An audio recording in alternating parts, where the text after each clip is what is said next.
चल के कमाना है, क्योंकि धर्म, अर्थ, काम और मोक्ष संसार को बढ़ाने के लिए काम की आवश्यकता है।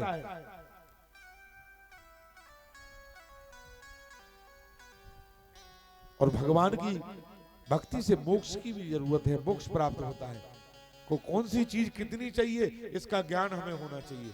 सब्जी में नमक कितना डालना है इसका पता होना चाहिए। यदि थोड़ा सा ज्यादा हो जाए तो सब्जी बेकार हो जाती है।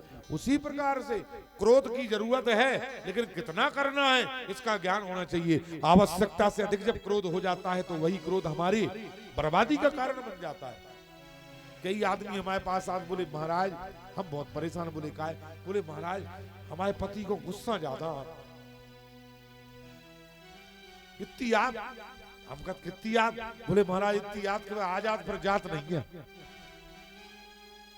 अच्छा आजाद पर जात नहीं है, ऐसे रिश्तेदार को बुलात काहे को जो आ जाए और फिर जाए ना, डिरेक्ट डाल के रह जाए, बताओ तो अच्छा लगेगा?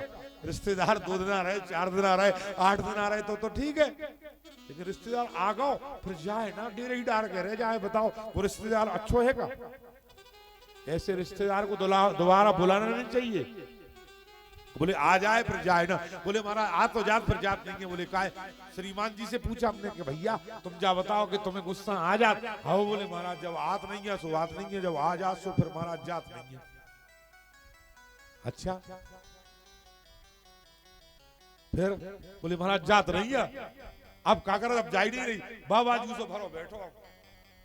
जैसे आप जवारन के बाबाजू भरत ना गुल्ला, ऐसो बाबाजू भरे आज को गुस्सा आ जाता। इतनी आजाद के लाल हो जात, पीरो हो जात, 12 लूचन लगे, देरी में मूड़ मार दे, दीवार को मूड़ मार के फोल ले को। भाई जो ही ज्ञान नहीं रहता कि जो दीवार मजबूत है, मूड़ मारे तो दीवार को का बिगड़ने। कई आदमी देखे हमने ऐसे गुस्सा आ जात कि वे मूड़ दीवार में मारन लगा। अब जे घूम पर आए। बोले का है? बोले महाराज दीवार में मूड़ मार रही। बोले का है? बोले गुस्सा आ गई। बोले ऐसी बड़ी अच्छी गुस्सा आ गई है, बहुत अच्छी है। टीवी फोड़ डाली एक भैया ने, हमारे जजमान ने। चिल्ला तो सुबह की पत्नी को फोन आ, बोले महाराज आज तो कहीं एलसीडी मिटा दी 40,000 की तुम्हारे चेला ने। खाए भाई? बोले फोड़ आ रही। हमने चेला को फोन लगाया, काय भैया तुमने एलसीडी फोड़ दी 40,000 की, काय फोड़ दी? बोले महाराज गुस्सा आ गई। काय पे आ गई भैया? ऐसी काय आ गई गुस्सा? इतने काय आ तुम्हें गुस्सा भैया?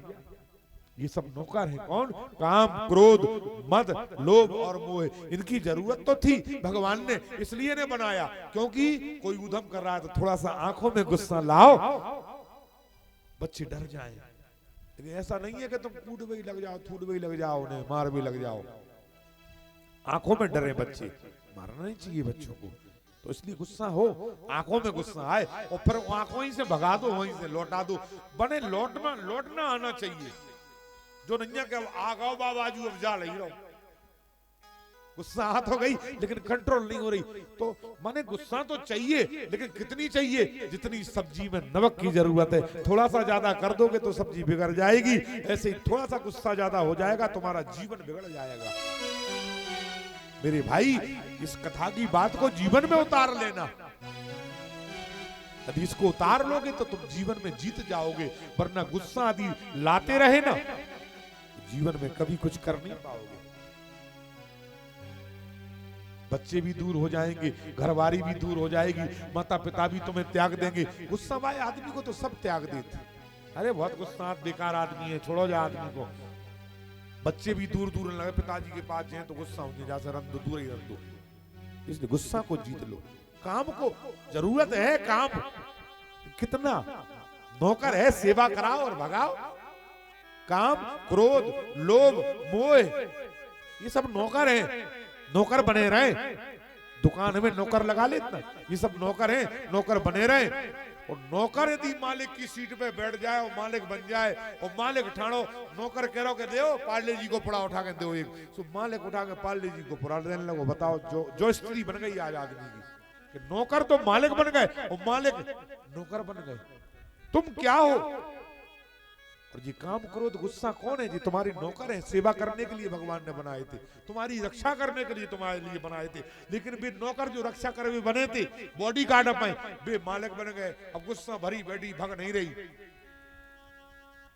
महाराज नौकरों के नौकर मत बनो, मालिक बने रहो, अपने आप को पहचानो कि मैं कौन हूं, इन्हें जीतो।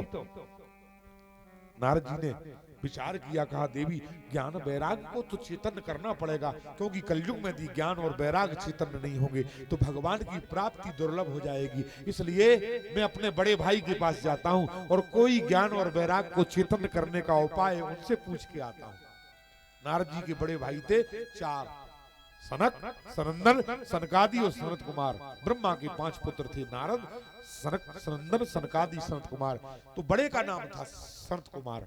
सनत कुमार जी महाराज बड़े ज्ञानी थे। सबसे पहले ये कथा भगवान ब्रह्मा ने अपने पुत्र सनत कुमार को सुनाई थी। उनके पास पहुंचे। हिमालय पर्वत के ऊपर एक नगरी है जिसका नाम है विशालाक्षी। उस विशालाक्षी नगरी में 4 महात्मा रहते हैं। निरंतर भगवान की कथा चलती रहती है। 3 कथा सुनते, एक कथा कहता है। जब कथा कहते कहते वो थक जाता है तो सुनने वाले में से एक कथा कहने लगता है और 3 फिर सुनने लगते हैं।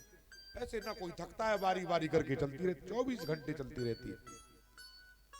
5-5 वर्ष के हैं जी महात्मा। आज भी जब पैदा हुए थे तब 5 साल के थे, और आज भी 5 साल के। शरीर पर कोई कपड़ा नहीं पहनते, दिगंबर रहते हैं, नग्न भेष में रहते हैं। किसी युग का, किसी मौसम पर इन पर कोई प्रभाव नहीं।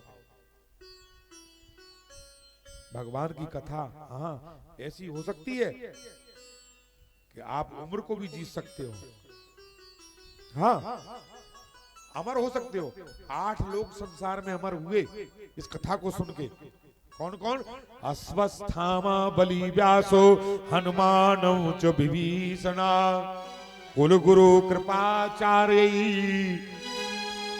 सप्त जीव चिरंजीवना। 8 में मार्कंडे हैं, 7 ये है अश्वस्थामा, बलि, व्यास, हनुमान जी, कुल गुरु कृपाचार्य, परशुराम और मार्कंडे जी महाराज, विभीषण। ये 8 लोग अमर हैं। इस कथा को कैसे सुनना है वो जरूर थोड़ा सा विचार कर लो। कैसे सुनना है? एक आसन पर बैठकर के इस कथा को सुनना है। जिता आसन जिता बुद्धि जित मन तन जितेंद्रिया। ऐसा नहीं है कि यहां से उठ के चले आए, घूम घाम के फिर आ गए, फिर कथा सुनने को बैठ गए। जितनी सुनना है आसन को जीत करके कथा को सुनना है और भगवान के चरणों में भाव बना करके, मन लगा करके सुनना है। एक एक बात भगवान के मुख से निकल रही, ऐसा मन में भाव रखना है कथा सुनते समय। भोजन, निद्रा और स्त्री, ये 3 कथा में व्यवधान करने वाले हैं। इसलिए भोजन उतना करें जिससे नींद ना आए। और नींद और भोजन पर जब आप काबू कर लोगे तो काम पर अपने आप ही आपका काबू हो जाएगा। ये मेरी गारंटी है, क्योंकि भोजन से ही सब चीजों का जन्म होता है। ऋषि कहते हैं, संत कहते हैं, महात्मा कहते हैं, भोजन निद्रा नारी त्यागे ऐसा जीव अमर हो जावे। भोजन निद्रा नारी त्यागे ऐसा जीवन सफल हो जाए। ऐसा जीव अमर हो जावे। ऐसा जीवन अमर हो जाए। भोजन निद्रा नारी त्यागे। भोजन निद्रा नारी त्यागे ऐसा जीव अमर हो जावे। ऐसा जीवन अमर हो जाए। ऐसा जीव अमर हो जाए। ऐसा जीव अमर हो जाता है। नारद जी महाराज संत कुमार जी के पास पहुंचे। संत कुमार जी को प्रणाम किया। आओ नारद, आज तो बड़ी कृपा की आपने, क्योंकि नारदो देव दर्शना, नारद जी का जिन्हें दर्शन हो जाए उन्हें भगवान का दर्शन जरूर मिलता है। इसलिए नारद के दर्शन से भगवान का दर्शन पक्का हो गया। इससे बढ़कर के खुशी और क्या होगी? कहो कैसे आगमन हुआ है? नारद जी बोले भैया आज कलयुग में हर जगह पाप, अन्याय, अत्याचार, दुराचार हो रहा है। लोग जैसे दिखते हैं वैसे हैं नहीं।